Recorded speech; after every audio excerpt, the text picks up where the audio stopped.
बच्चों, क्या आपने मुझे पहचाना? मैं नेहरू बोल रहा हूँ। कैसे हो मेरे छोटे दोस्तों?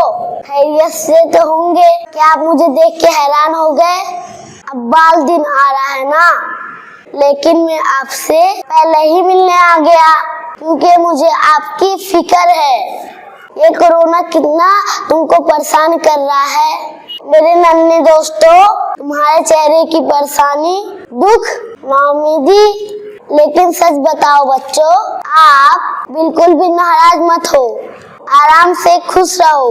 मुझे पता है आपकी स्कूल बंद है, खेल के मैदान में खेल नहीं सकते, दोस्तों से बातचीत नहीं कर पा रहे हैं, पढ़ाई में मन नहीं लग रहा है। आपको ऐसा लग रहा है आपकी स्कूल जल्दी से जल्दी खुल जाए, क्योंकि आप स्कूल में बहुत कुछ सीखते हैं, जैसे अच्छी आदतें, सच्ची आदतें, अच्छे बुरे की समझ, कहानियाँ सीखते हैं, नज़्में सीखते हैं और बहुत सारे खेल खेलते हैं। लेकिन अब आप नहीं खेल पा रहे हो।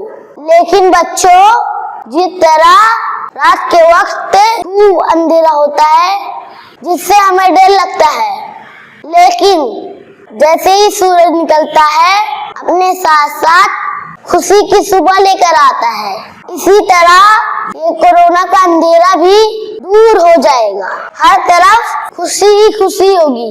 लेकिन तब तक आपको मेरी एक बात ध्यान में रखना है, अपनी और अपने घर वालों की फिक्र करना है।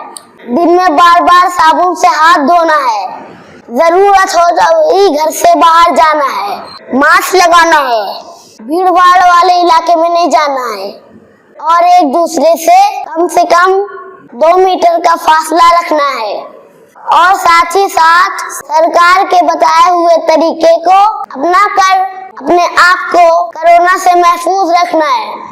जिस तरह आप लॉकडाउन में भी बहुत परेशान हो गए थे, उसी तरह जब हम आजादी की लड़ाई लड़ रहे थे तब हमें अंग्रेजों ने जेल में लॉकडाउन कर लिया था।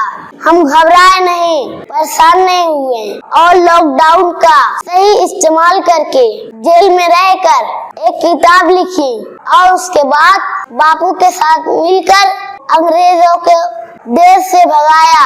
आप भी जब तक घर पर हो अपने आप को अच्छे कामों में मसरूफ रखो। चलिए, मैंने आपके लिए कुछ गुलाब लाए हैं जो मैं आपको दूंगा। सब लोग इसी तरह खुश रहो। जब भी मेरी याद आए मुझे चाचा कहकर आवाज दे देना, मैं आपसे मिलने आ जाऊंगा। बाय बाय बच्चों।